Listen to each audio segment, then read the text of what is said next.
1994년은 나프타와 우루과이 경제협정 체결로 인해서 국제화 시대가 예상되어집니다.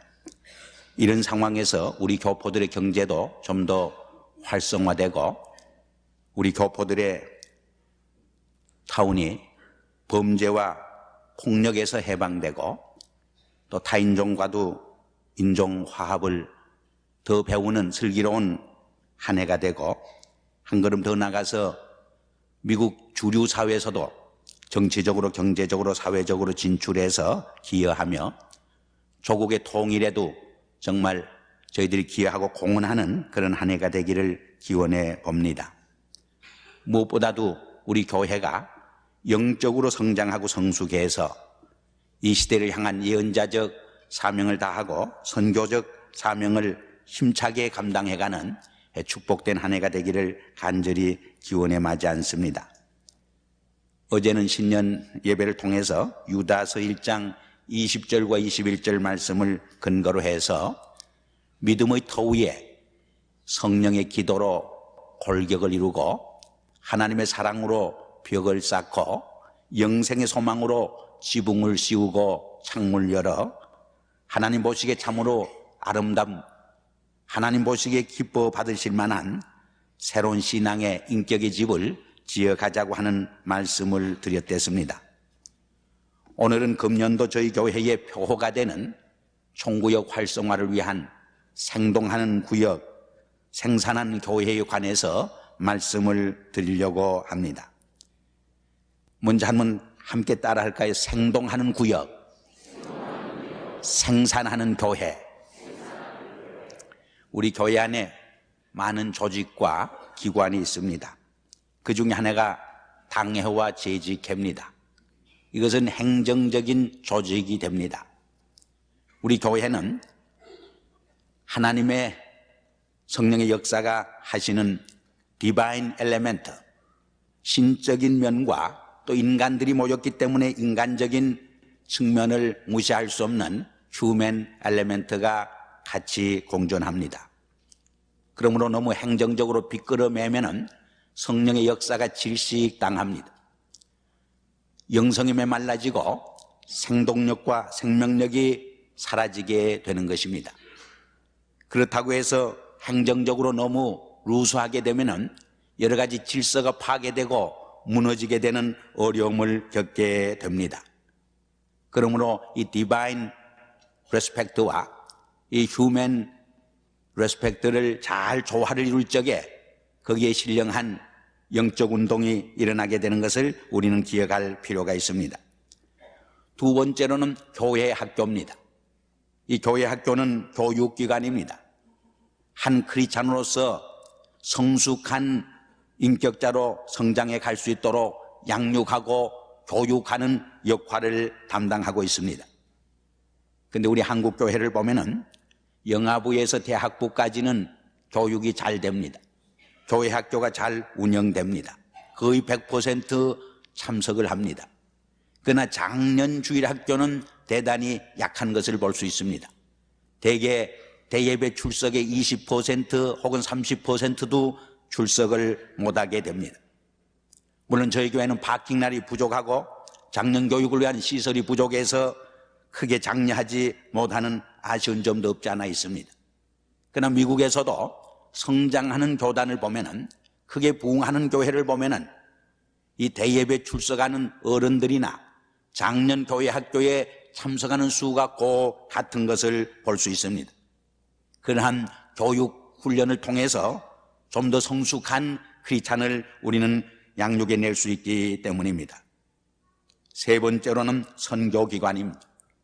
저희 교회는 15개 선교회가 있어서 국내 전도와 해외 선교에 힘을 쓰고 있습니다.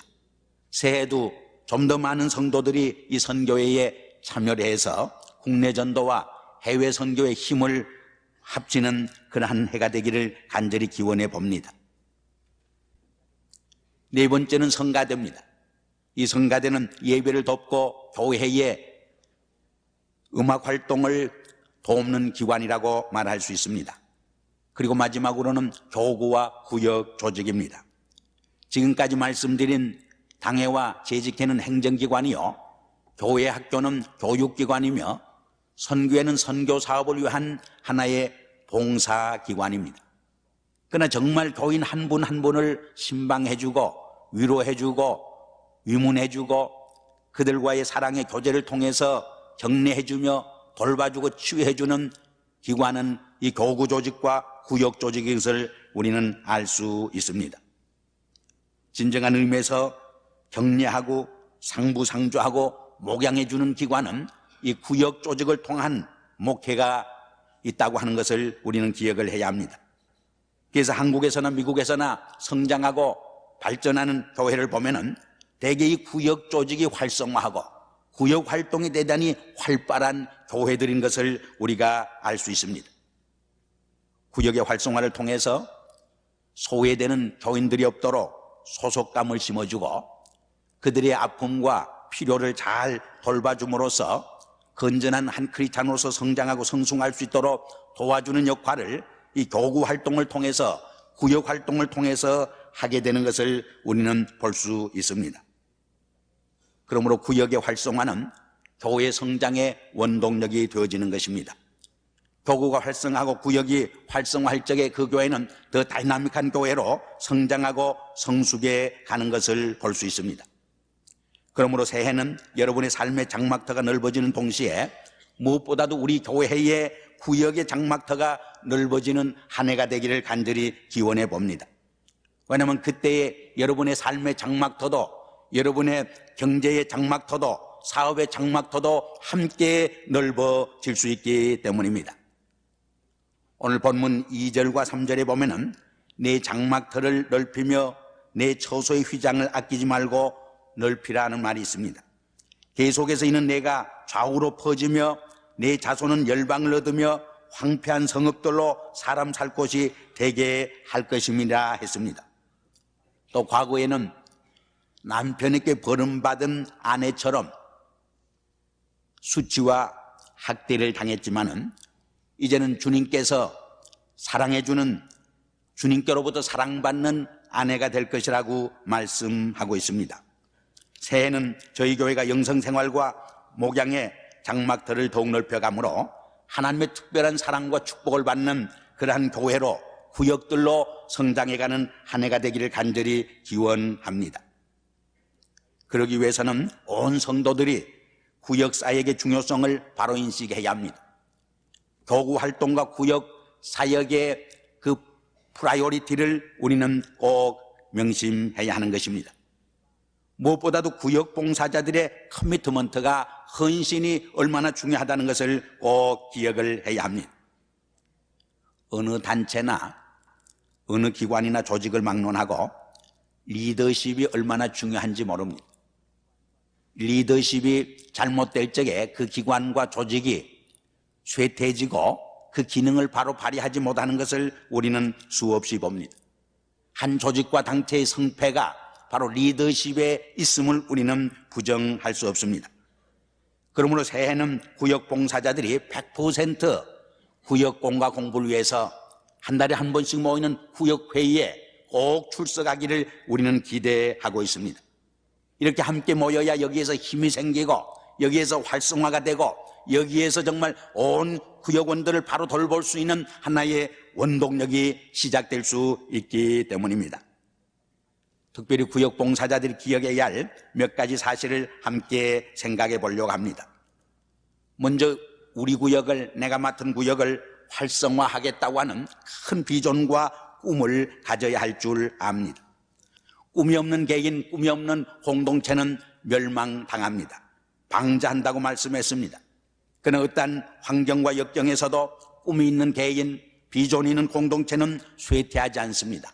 오히려 그런 상황 속에서도 힘차게 줄기차게 뻗어가는 것을 우리의 역사는 증거해주고 있는 것입니다. 그러므로 구역 봉사자들은 자기가 맡은 구역을 하나의 적은 교회로 생각하고 내가 이 교회를 맡은 적은 목회자다, 이러한 소명감을 가지고 헌신하고 충성하고 이 구역을, 이 교구를 성장시키고 발전시키겠다고 하는 노력을 아끼지 말아야 할 줄 압니다. 그때 하나님께서 영광받고 여러분의 충성스러운 봉사를 통해서 정말 우리 구역의 장막터가 넓어지는 축복의 한 해가 될 줄 분명히 믿습니다. 두 번째로는 열심입니다. 꿈과 비전만으로는 부족합니다. 그 꿈과 비전을 성취하기 위해서는 열심이 있어야 하는 것입니다. 결국 열심히 있는 사람이 승리합니다. 열심히 있는 사람이 성공합니다. 천국도 열심히 있는 사람이 빼앗는다고 분명히 성경은 우리에게 말해주고 있습니다. 우리가 주의 몸된 교회를 섬기고 구역을 봉사할 적에 늘 기쁘고 즐거운 일만은 있지 않을 것입니다. 늘 칭찬받고 격려받는 일만은 있지 않을 것입니다. 때로는 어려움이 부닥칠 것입니다. 장애물이 생길 것입니다. 그럴 적에 참고 견뎌야 합니다. 야고보서 1장 12절에 보면 시험을 참는 자가 복이 있다고 말했습니다. 이것을 옳다고 인정을 받을 적에 생명의 면류관을 얻을 것이라고 분명히 말씀했습니다. 히브리서 10장 36절에 보면 너희에게 인내가 필요하면 너희가 하나님의 뜻을 행한 후에 약속을 받기 위함이라 이렇게 말씀합니다. 인내함으로 하나님의 약속을 축복받게 됨을 우리는 기억을 해야 합니다.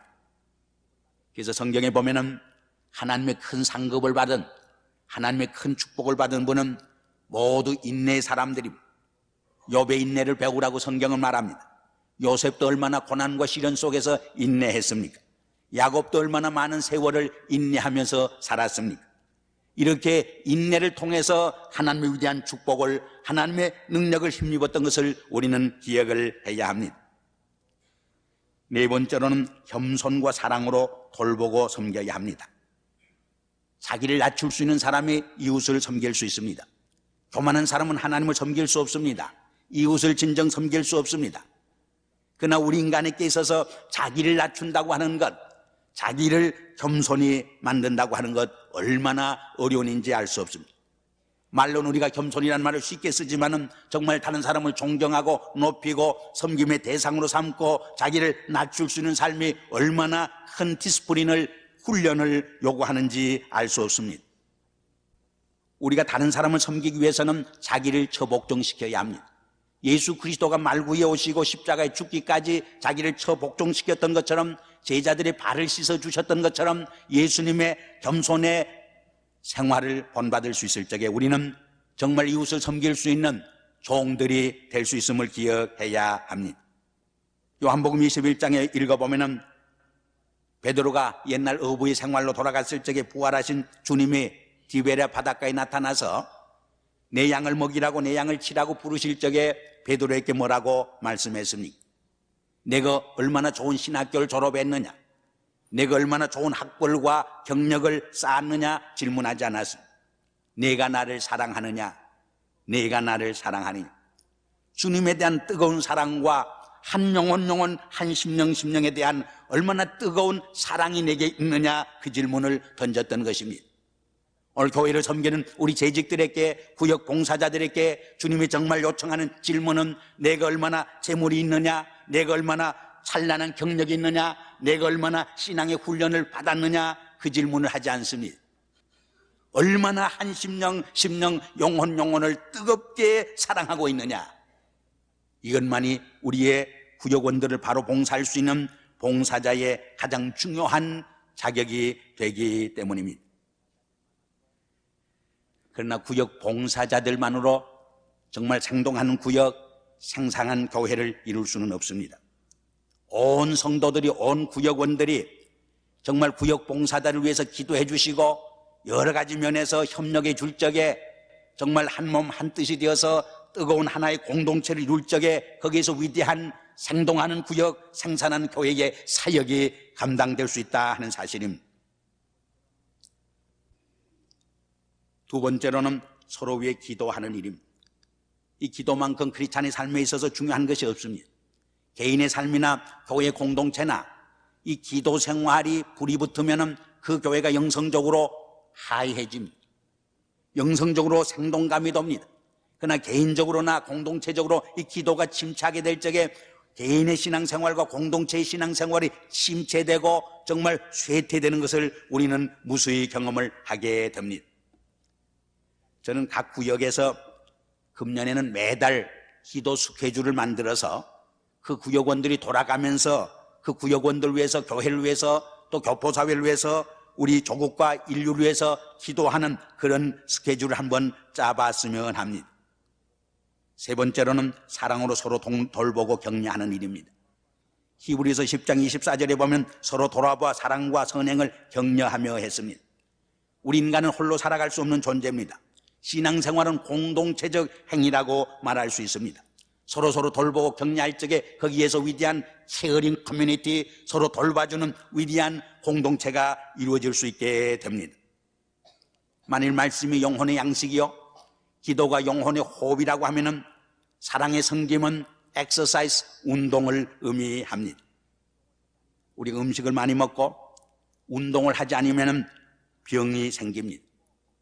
영적으로도 말씀만 많이 배우고 듣고 정말 기도 생활을 열심히 한다고 할지라도 우리에게 사랑의 섬김, 사랑의 실천이 결여될 적에 영적으로 병들게 됩니다. 신앙이 병들게 됩니다. 심령이 병들게 됩니다. 오늘 우리 한국 크리스찬들 중에는 머리만 크고 손과 발이 적은 기형아들이 얼마나 많이 있는지 알 수 없습니다. 말씀을 들어서 귀는 없습니다. 머리는 커졌습니다. 그러나 뜨거운 사랑의 실천이 결여돼서 영적으로 신앙적으로 균형을 상실한 성도들이 얼마나 많이 있습니까? 네 번째로는 친교와 나눔의 생활입니다. 친교와 쉐어링입니다. 우리 사도행전 2장을 읽어보면 초대교회 부흥과 성장의 비결이 뜨거운 코이노니아와 쉐어링에 있었습니다. 서로의 기쁨을 나누고 아픔을 나눌 적에 거기에서 놀라운 힐링 치유의 사건이 일어나게 됩니다. 우리 인간은 모두 고독합니다. 소속감을 원합니다. 모슬로가 인간의 5가지 기본적인 욕구를 말하는 중에 세 번째가 소속감입니다. 우리 인간은 소속감을 느낄 적에 살맛이 나는 거예요. 그러므로 우리는 이 친밀한 인티메이트 펠로십, 친밀한 교제를 통해서 또 친밀한 쉐어링을 통해서 우리 아픔과 슬픔을 나누고 치유해주고 소속감을 심어주고, 그러므로서 정말 이 교회가 내 교회라고 하는 이러한 공동체 의식을 심어주는 그런 역할이 구역을 통해서 이루어져야 할 줄 압니다. 이 소그룹 운동, 이 구역 활동이 얼마나 목회와 치유에 있어서 다이나믹한지 모릅니다. 예수님은 이것을 일찍 알으셨습니다. 그래서 그의 천국운동을 전개할 적에 12명의 적은 수를 뽑아가지고 훈련함으로써 온 세계를 복음으로 정복하는 사역을 시작한 것을 우리는 볼 수 있습니다. 하워드 시나드라는 분은 소그룹을 통한 인격의 변화의 다이나믹스와 치유 목회의 중요성과 효과가 얼마나 크다는 것을 강조한 일이 있습니다. 구역 조직은 몸의 세포 조직이라고 말할 수 있습니다. 몸이 건강하려고 하면 이 세포 조직이 건강해야 합니다. 이 세포 조직이 죽어갈 적에 서서히 몸은 죽어가게 되는 것입니다. 마지막으로 전도와 선교의 좋은 장이 될 수 있습니다. 구역 모임에 믿지 않는 이웃을 초대함으로써 그들에게 복음을 전할 수 있는 좋은 기회가 되어질 수 있습니다. 켈러한이라는 분이 성숙한 교회의 12가지 열쇠라고 하는 책에서 죽으려고 결심한 교회란 말을 합니다. 정말 구역이 살면 교회가 산다, 구역이 죽으면 교회가 죽는다, 그런 생각으로 일사각오를 가지고 구역 활성화를 위해서 노력하고 봉사하고 헌신할 적에 이 교회의 영적 각성이 일어나고 정말 내면적인 성장을 통해서 이 지역사회를 위해서 복음을 힘차게 증가할 수 있는 놀라운 새로운 영적 충격을 줄 수 있는 공동체가 될 줄 분명히 믿습니다. 우리 교회에 정말 영적 장막터가 넓어질 적에 여러분의 개인의 삶의 장막터가 넓어진다는 것을 분명히 기억하시기를 바랍니다. 우리가 교회를 섬겨보면은 교회가 은혜스럽고 말씀 충만하고 정말 사랑으로 들끓을 적에 그 교회에 속한 모든 성도들의 사랑이 넘치게 됩니다. 모든 성도들의 삶이 풍성해집니다.